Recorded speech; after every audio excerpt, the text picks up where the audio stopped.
अस्सलाम वालेकुम students, hope you are doing well. Accounting circle के चैनल के ऊपर खुशामदीद। स्टूडेंट, जैसा कि आपको मालूम है कि हमने बैंक रिकंसिलेशन स्टेटमेंट का चैप्टर स्टार्ट किया था और उसके ऊपर हमने रूल्स के साथ बाकी के 5 लेक्चर्स बनाए थे जिसमें हमने पास पेपर के क्वेश्चंस को सॉल्व किया था। आज के लेक्चर के अंदर हमने जो क्वेश्चन लिया है वो ईयर 2008 रेगुलर बीकॉम पार्ट 1 से लिया है। थोड़ा सा ट्रिकी सवाल है, इसके अंदर हम स्टेटमेंट बनाना सीखेंगे और एडजस्टिंग एंट्रीज कैसी बनाई जाएंगी वो भी हम आपको समझाएंगे। तो ये लेक्चर फर्स्ट ईयर के स्टूडेंट और बीकॉम पार्ट 1 के स्टूडेंट और उसके अलावा बीबीए वगैरह के अंदर जो भी मजीद स्टूडेंट ये टॉपिक पढ़ते हैं उनके लिए है। वीडियो पूरी देखने से पहले मेरे चैनल को सब्सक्राइब करें और वीडियो को ज्यादा से ज्यादा शेयर करें।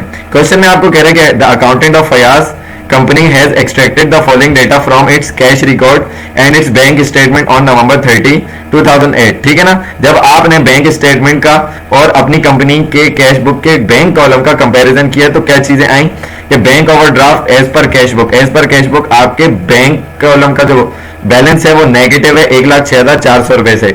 बैंक ओवरड्राफ्ट है as per passbook bank statement को कहते हैं, उसके मुताबिक 10,000 रुपए का बैलेंस नेगेटिव है।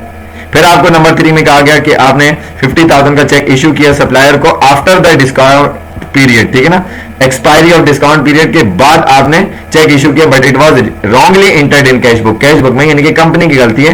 49,000 का रिकॉर्ड कर दिया गया, यानी कि 49,000 से मुराद 1,000 रुपए का डिस्काउंट अवेल कर लिया जो कि नहीं होना था, तो इसको करेक्ट करेंगे। A debit memo for ₹5,000 accompanied the bank statement for locker rent. The bank had erroneously charged this to Fayaz company instead of फाजी कंपनी। ठीक है, फाजी कंपनी का एक लोकर रेंट के चार्जेस थे, ठीक है ना, जो कि बैंक ने गलती से आपके यानी कि फयाज कंपनी के काट लिए। ये बात आपको बैंक स्टेटमेंट के साथ एक डेबिट मेमो आया था, उसके थ्रू ये बात पता चली। 5 में कह रहे हैं कि deposit customer cheque 78,400 after discount deduction, discount काटने के बाद, लेकिन बट इट वॉज रॉन्गली गलती से कैश बुक में रिकॉर्ड कर दिया गया इसको 80,000 का as if were received after discount period. ठीक है ना, यानी कि डिस्काउंट पीरियड के बाद आपने इसको समझ के रिकॉर्ड कर लिया था, तो ये अमाउंट आप माइनस करवाएंगे जो डिफरेंस लेंगे। इसी तरीके से एक कस्टमर का चेक 2 लाख का था डिपॉजिट के डायरेक्टली इन बैंक, जो कि वहां पर ऐड होना था। Was mistake entered into cash column of cash book, cash column of cash book के अंदर इसको रिकॉर्ड कर दिया गया, हालांकि bank column of cash book में रिकॉर्ड करना था। इशू और चेक इशू किया परचेज ऑफ सप्लाईज के लिए 10,000 का, लेकिन कंपनी के रिकॉर्ड में उसको 1,000 रिकॉर्ड कर दिया, यानी कि 9,000 कम। मार्कअप चार्ज किया बैंक ने, लेकिन कंपनी ने उसको रिकॉर्ड नहीं किया था, तो कंपनी उसको 2,000 से रिकॉर्ड करेगी। 3 चेक्स टोटलिंग ₹, 3 चेक थे टोटल 20,000 रुपए के इशू किए सप्लायर को, लेकिन कहेंगे बट ओनली 1 चेक फॉर ₹, एक चेक था 5,000 रुपए का, वही प्रेजेंट हुआ बैंक में last day of the month, आखिरी दिन उस महीने के। इसका मतलब बाकी के चेक प्रेजेंट नहीं हुए, अनप्रेजेंटेड रहे। तो कह रहे हैं कि 4 चेक्स टोटलिंग, जिसका टोटल 1,20,000 रुपए था, आपने सेंड किया बैंक में ताकि उसकी कलेक्शन हो जाए, लेकिन सिर्फ और सिर्फ एक चेक जो कि 20,000 रुपए का था वही क्लियर हुआ और क्रेडिटेड बाय द बैंक, यानी कि आपके बैंक अकाउंट में ऐड करवा दिया गया। तो इसका मतलब बाकी के चेक जो 1 लाख के हैं वो अनक्लियर्ड हैं, तो उसकी ट्रीटमेंट करनी पड़ेगी। तो आपको कह रहे हैं कि बैंक रिकंसिलेशन स्टेटमेंट बनाएं नवंबर 30, 2008 की, और साथ में एडजस्टिंग एंट्रीज भी बनाकर दिखाइए। ओके जी, अब एडजस्टिंग एंट्रीज से पहले हम बनाते हैं क्या बैंक रिकंसिलेशन स्टेटमेंट। जैसा कि आपको मालूम है कि Fayaz company bank reconciliation statement month लिखेंगे, पर्टिकुलर कैश बुक और पासबुक की कंपैरिजन की ये बुक होती है। बैलेंस है एज पर कैश बुक कितना था 1,06,400, ओवरड्राफ्ट था नेगेटिव, और बैलेंस एज पर पासबुक यानी कि बैंक स्टेटमेंट के मुताबिक भी नेगेटिव बैलेंस था 10,000 रुपए का।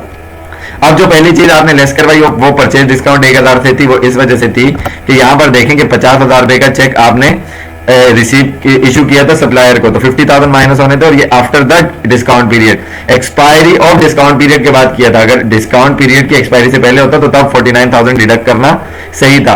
तो इसका मतलब आपने 1,000 रुपए कम डिडक्ट किए, तो आप मजीद 1,000 रुपए डिडक्ट करोगे, जो कि यहां पर आप रिकॉर्ड करोगे। ठीक है जी। उसके बाद एरर बाय बैंक की गलती थी कि लोकर रेंट जो था वो फाजी कंपनी का था, वहां से डिडक्ट करने की बजाय आपने फयाज कंपनी के डिडक्ट कर दिया, तो आपके अकाउंट से जो डिडक्ट किया था वो वापस 5,000 क्या हो जाएगा, एड बैक करवा दिया जाएगा। उसके बाद आपके पास क्या था कि एक कस्टमर का चेक 78,400 का, जो कि डिस्काउंट डिडक्ट होने के बाद आया था, वो गलती से कैश बुक में आपके अकाउंटेंट ने 80,000 रिकॉर्ड कर दिया था, हालांकि 78,400 का करना था। तो 80 माइनस 78,400 1600 आया, 1,600 रुपए आपने ज्यादा एड अप करवा दिए थे, गलती कैश बुक की थी, तो आप इसमें से माइनस करवा देंगे। ठीक है जी। उसके बाद डायरेक्ट डिपॉजिट था 2 लाख रुपए का, जो कि गलती से कैश कॉलम में रिकॉर्ड कर दिया था, बैंक कॉलम में रिकॉर्ड होना चाहिए था, तो आपने उसको बैंक कॉलम में रिकॉर्ड कर दिया, ऐड करवा दिया क्योंकि पैसे आ रहे हैं। उसके बाद आपने सप्लाईज खरीदी थी 10,000 रुपए की, चेक इशू किया था, लेकिन रिकॉर्ड कंपनी ने उसको 1,000 किया, यानी कि 9,000 रुपए की पेमेंट कम। तो आप 9,000 रुपए मजीद क्या करवाओगे, लेस करवाओगे, ताकि 9 और 1 टोटल 10 का बैलेंस पूरा हो जाए। उसके बाद मार्कअप चार्जेस थे 2,000 रुपए के, बैंक ने तो चार्जेस काट लिया, अब आपकी बारी, आप लेस करवाएंगे अपने कैशबुक के बैंक कॉलम से। उसके बाद उसने कहा कि 20,000 रुपए के चेक आपने इशू किए थे पेमेंट के लिए, लेकिन उसमें से सिर्फ और सिर्फ 5,000 रुपए का चेक प्रेजेंट हुआ, उसकी पेमेंट हुई। इसका मतलब क्या हुआ कि 15,000 रुपए के चेक अभी तक अनप्रेजेंटेड है। तो अनप्रेजेंटेड चेक पासबुक से यानी कि बैंक स्टेटमेंट से लेस होंगे ताकि बैलेंस इक्वल हो सके। इसी तरीके से आपने 1,20,000 रुपए के चेक इशू किए थे, बैंक में डिपॉजिट करवाए थे ताकि कलेक्ट हो जाएं, लेकिन उसमें से सिर्फ एक चेक जो कि 20,000 रुपए का था वही कलेक्ट करके बैंक में ऐड करवा दिया गया। तो बाकी के 100,000 यानी कि 1 लाख के जो चेक हैं वो अभी तक क्लियर नहीं किए गए। तो अनक्लियर चेक की ट्रीटमेंट क्या होगी कि आप उसको पासबुक में ऐड करवा दोगे, क्योंकि आप अपने पास उसको ऐड करवा चुके थे।